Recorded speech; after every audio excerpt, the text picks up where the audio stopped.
শান্তি। Good morning, সবাইকে নমস্কার। আজ 31শে ডিসেম্বর 2025 সাল। দেখতে দেখতে গোটা বছরটা আজকে শেষ হয়ে গেল। দিন তো শেষ হলো, বছর শেষ হলো, কিন্তু আমাদের ভেতরে আমাদের অবগুণগুলো কি শেষ হলো? আমাদের ভেতরে যে দ্বন্দ্ব, যে বোঝা, যে গ্লানি নিয়ে আমরা ঘুরে বেড়াচ্ছি, সেগুলো থেকে কি আমরা মুক্তি হলাম? আমরা যদি একটু রিচেকিং করি, সারা বছরে আমরা কতটা নিজেদের আত্মার উন্নতি ঘটালাম, নাকি মোহ মায়ায় আমরা আবার জড়িয়ে পড়লাম। সবাই একটু করে রিচেকিং করুন আর 2026কে স্বাগত জানিয়ে সারা বছরের প্ল্যানিং করুন যে এই 2026 সাল আমি কতটা নিজের আত্ম উন্নতি ঘটাতে পারবো, কি কি পদ্ধতি অবলম্বন করলে আমার মন, আমার বুদ্ধি, আমার বিবেক সদা জাগ্রত থাকবে, আর আমি এই বিশ্ব সংসারে যে মোহ মায়া সবার উপরে বিজয় প্রাপ্ত হতে পারবো।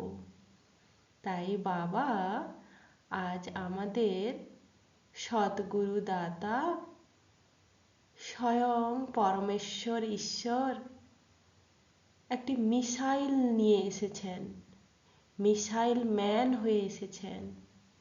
মিসাইল কি না? জ্ঞানের মিসাইল, শক্তির মিসাইল, সমস্ত দৈবিক গুণের মিসাইল, যার দ্বারা সমস্ত মোহ মায়া, সমস্ত অপগুণ, দুর্বলতাকে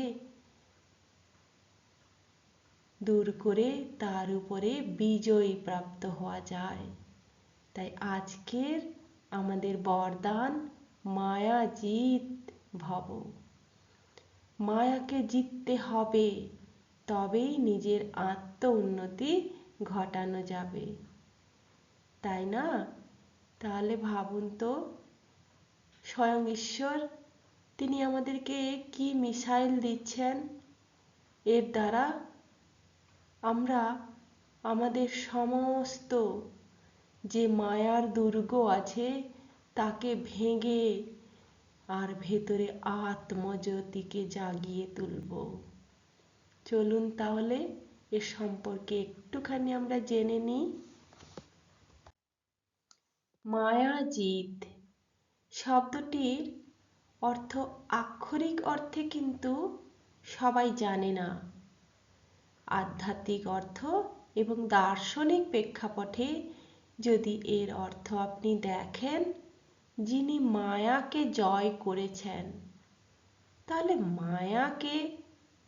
মায়া হলো সেই সকল দুর্বল শক্তি বা ভাবনা যে কি করে সত্যকে আড়াল করে রাখে। অর্থাৎ এমন ভ্রমে আমরা বেঁচে থাকি যেখানে আমরা বস্তুকে, পরিবেশকে, সম্পর্কের সমস্ত মানুষকে আমরা মনে করি এরাই সব আমার আপন, এরাই সদা, এরাই নিত্য। কিন্তু আসলে তো নয়, সবই পরিবর্তনশীল, সবই অনিত্য। নিজেদের শরীরটাকে দেখুন না, সেই ছোট্ট ছিলাম আমরা শিশু, ধীরে ধীরে আমরা বড় হয়ে যাচ্ছি, বৃদ্ধের দিকে এগোচ্ছি, আমাদের চুলে পাক ধরছে, তেমনি আমাদের মনও এক্ষুনি ভালো, এক্ষুনি খারাপ। তাহলে মন কি সদা একই অবস্থায় রয়েছে? মোটেই নয়, সদা পরিবর্তনশীল। আর প্রকৃতির কথা তা তো না বললেই নয়, তো ক্ষণে ক্ষণে তার রূপ বদলায়। তাহলে কে সত্য, কোন সম্পর্ক সত্য? কোনোটাই সত্য নয়। সত্য আমি, সত্য ঈশ্বর, সত্য আমাদের চেতনা। তাহলে এই চেতনাকে জাগিয়ে বাকি যত ইন্দ্রিয়ের দ্বারা আমরা উপলব্ধি করছি সবই অনিত্য, তার উপরে বিজয় প্রাপ্ত। আর যে বিজয় হয়, জয় করে, সেই হলো মায়াজিত। জাগতিক ভ্রম, আসক্তি, মোহ থেকে সে তার আত্মজ্ঞানকে লাভ করেছে, সেই হলো মায়াজিত। তাহলে নিজেদেরকে একবার ওই আসনে বসিয়ে দিন যে আপনি কতটা মায়াজিত হয়েছেন। এর কিন্তু দুটো ব্যাখ্যা আছে, মনস্তাত্ত্বিকও আছে, আধ্যাত্মিক ব্যাখ্যাও আছে।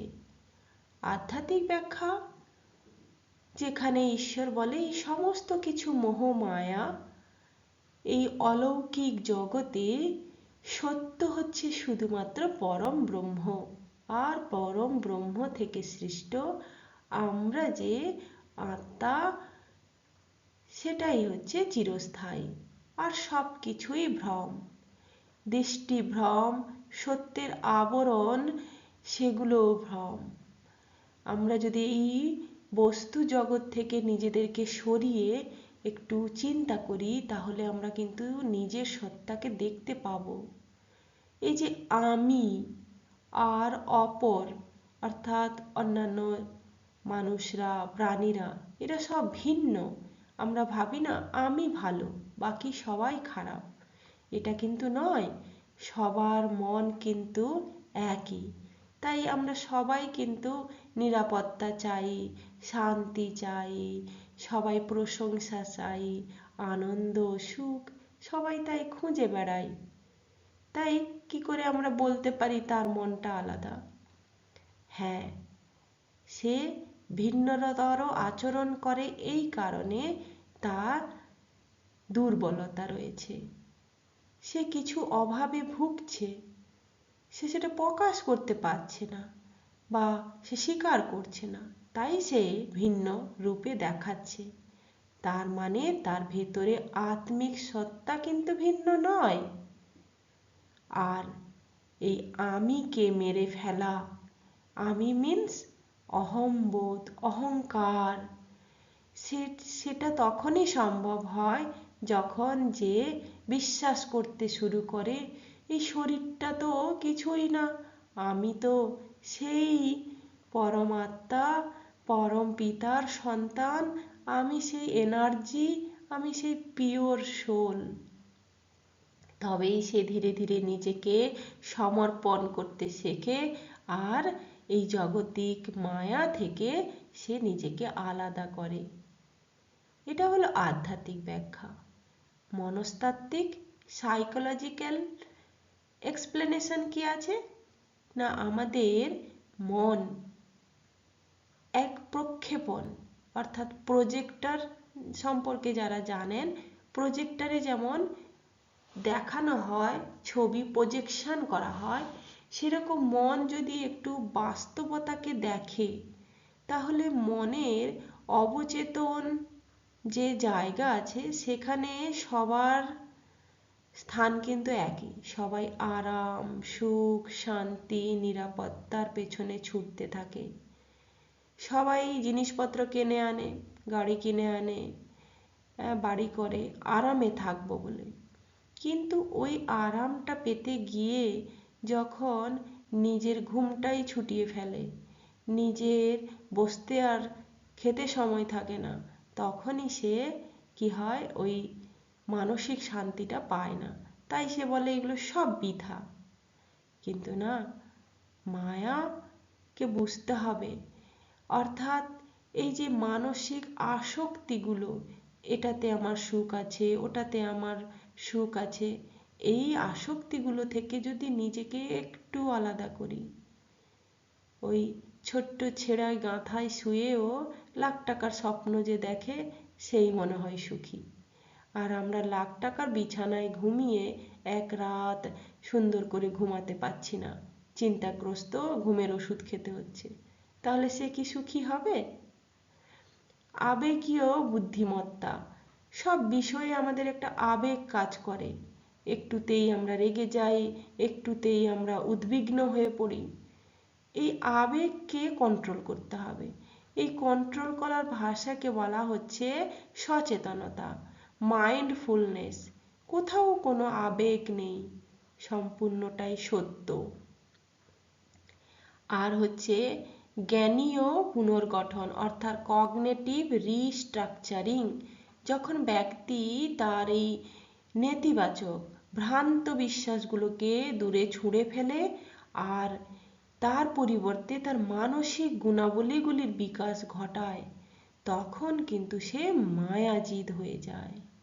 জাগতিক বস্তু ছাড়াও যে আমি সুখী হতে পারি, এই ভাবনা যাদের মধ্যে থাকে তারাই কিন্তু মোহ মায়ার উপরে বিজয় প্রাপ্ত হয়। তাহলে দুটো অর্থ বুঝলেন। এবারে মায়াজিদ হওয়ার লক্ষণগুলি কি কি হবে?